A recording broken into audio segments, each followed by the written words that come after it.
Hey, Stevie, how you doing? I'm great. How are you? I'm doing good. I thought I'd All check in with right. you boys because I haven't heard from you in a while. Find out what the hell is going on in your camp. Yeah, we've been on the DL for a little while now. So thanks for checking up on us. Yeah, anytime I can do that, man. So catch me up. Last I heard, last time I think I talked to you guys were doing the self-titled disc, and that had just gotten released. So since then, obviously, you guys have Wow, gone has through it been that long? lots of changes. Yeah. So Lots going on since then. so break it down for me. Obviously, with Ryan leaving, how did that all come to be? Well, after we made that record, I'd say the first signs of everyone kind of starting to look to go their separate ways kind of started during the making of that record, and then it all just once you stuck together on the road for a year touring every day, then it became just obvious that it just couldn't continue that way. I can't say that everything was all peachy and we all were smiling and going our separate ways. Right, I can say that it was all extremely mutual, right. but not necessarily good. So when he went off to do the tour with Soil in Europe, you guys kind of already knew at that point. Yeah, we already knew at that point. But everyone was still playing nice because we still had dates Right.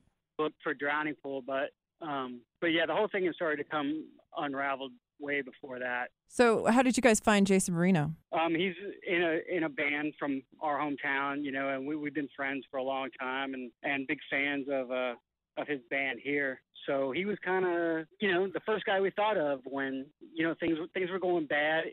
We really wanted a guy that was although we took a lot of auditions because we wanted to see who and what was available. Right. We definitely kind of had it in the back of our minds that it would really be a good scenario for everyone if the guy that we chose was from Dallas.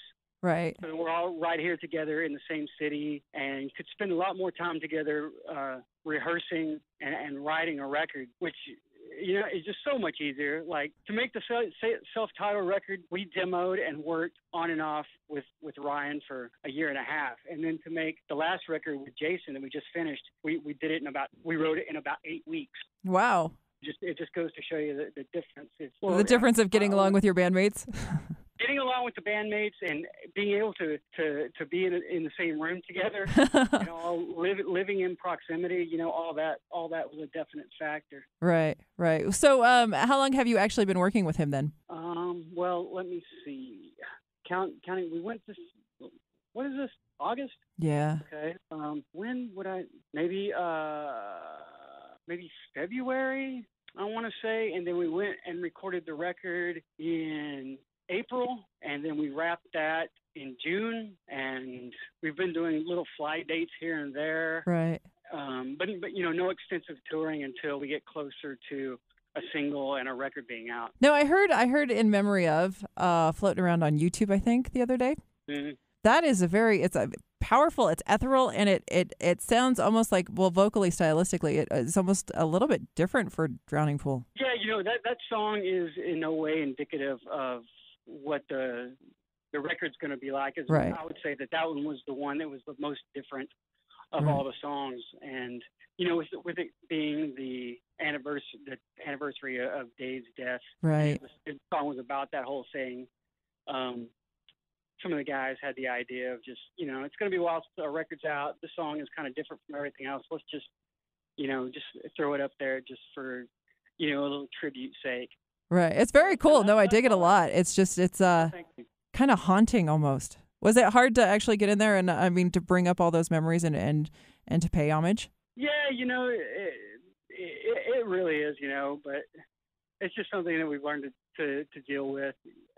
There's not, in 10 years, there hasn't been a day go by that, you don't think about that in, some regard.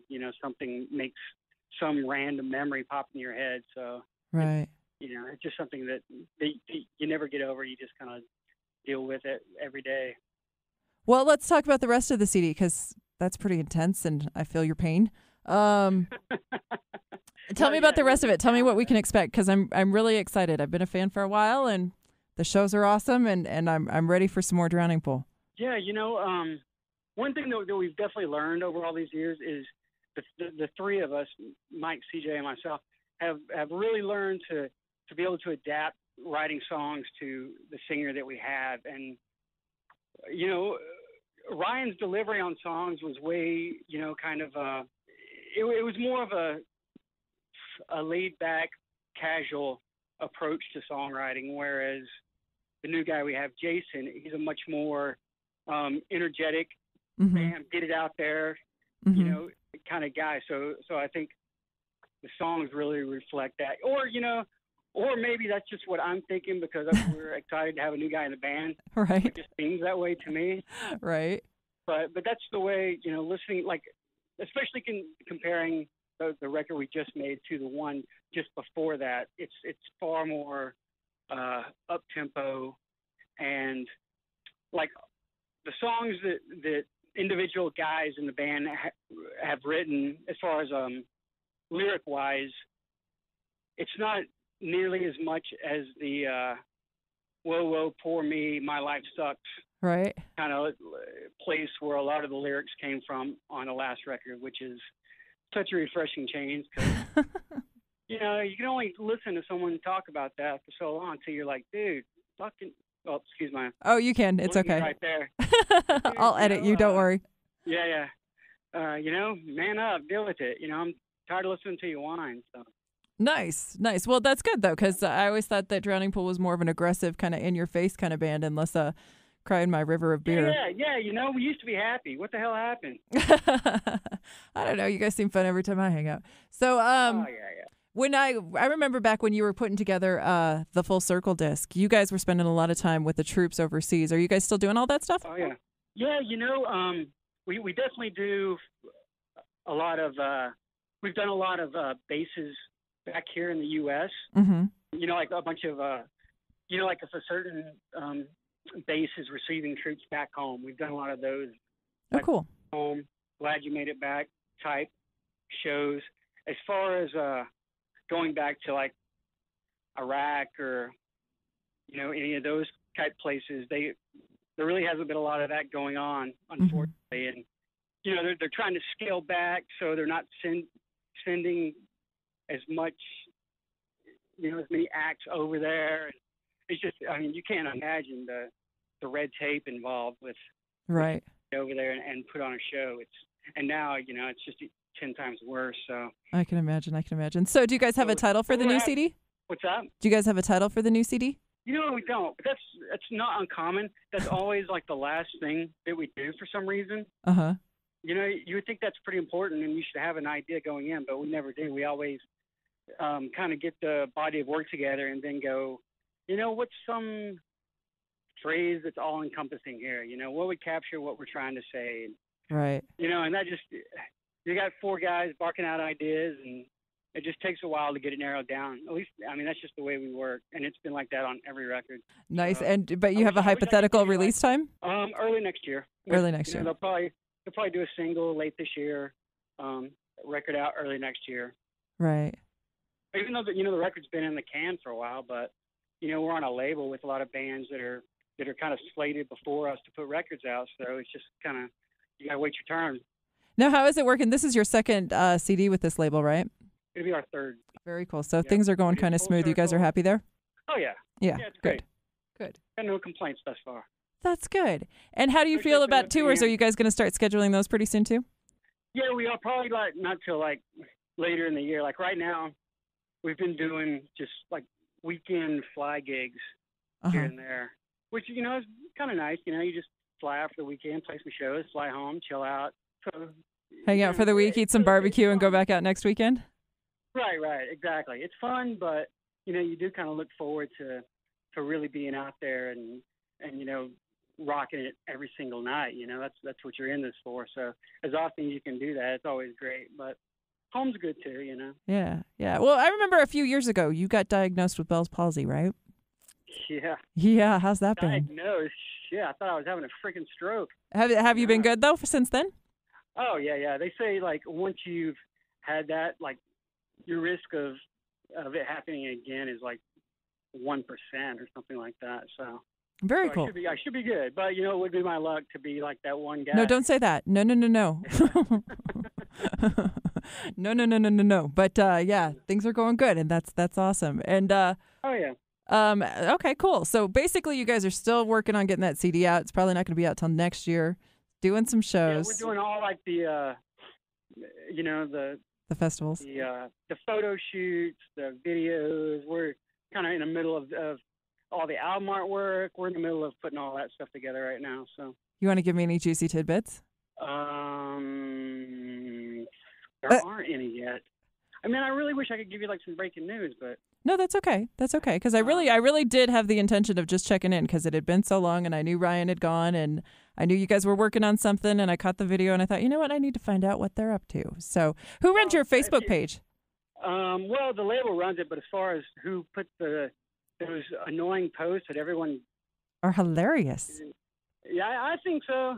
I mean, but I am the guy that puts them up there. But even if there's something, I swear to God, that I think is the most hilarious thing I've ever seen in my life, and I put it on there, there's always a handful of guys that are like, "You're stupid." Oh my, why don't you post something about the band, you idiot? I'm like, dude, come on, this is funny. I think it's hilarious. I think you guys show that you're having fun again, and I think that's the most important thing.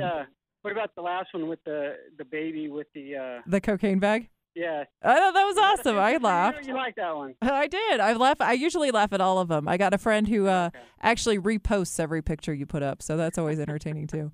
Oh, now I feel pressure. I know. They're getting shared, man. We're watching. Are you on Twitter and stuff like that, or is it just the Facebook? Oh, we have Twitter too. Yeah. Are you into the space thing? Have you been watching the Mars rover? Oh yeah, huge into it. Huge into it. So are you expecting aliens like I am, or do you have other plans? I don't know. Aliens would be cool. I mean, anything would be cool. I mean, just if they can, find this, ancient microbial life that possibly could have been there. I mean, I would find that exciting. That would be very cool. Very cool. So yeah. I'm hoping for at least something like that, I'm really honestly waiting for little green men to pop into the picture one of these days. Cool, man. If that happens, people will be freaking out. It'll be hilarious. What about UFOs? Do you buy into the UFO thing? Yeah, I mean, I believe that just a sheer mathematics, there has to be life on another planet. Do I think they came here and like crash landed at Area 51 and all that? I don't really buy into that. That's all right. Well, I tell you what, are you big into all that kind of stuff? I am. I find it fascinating. It's great fun for me because if they do find life, then I think that throws the entire world into a tailspin. Oh yeah, it definitely will. I mean, these, I don't want to offend anyone, but a lot of people that have believed a certain thing for a long time are going to be pretty freaked out. That, and one of these days, I'd like to really interview the guy from Ancient Aliens just to ask him hair tips, because I don't know if you've ever seen that. Oh man, that dude is a freak. I love that guy. That guy cracks me up. He's one of my favorite parts of any Friday night. So, Oh yeah. Very cool. Very cool. Well, I just wanted to check in and see how you guys are doing, and I appreciate you taking some time, Stevie. Yeah, definitely. Hit us back closer towards the end of the year, and I'll be able to lay the whole thing out for you. All right, and I'm gonna get some insider scoops too, right? You're gonna give me Absolutely. The downloads first. Because every question that you've asked me that I told you we didn't know yet, we'll have figured out by then. Okay, well I'll do that for sure. Info for you. I will do that. What's up, y'all? This is Stevie from Drowning Pool, and you've got the source of the sound.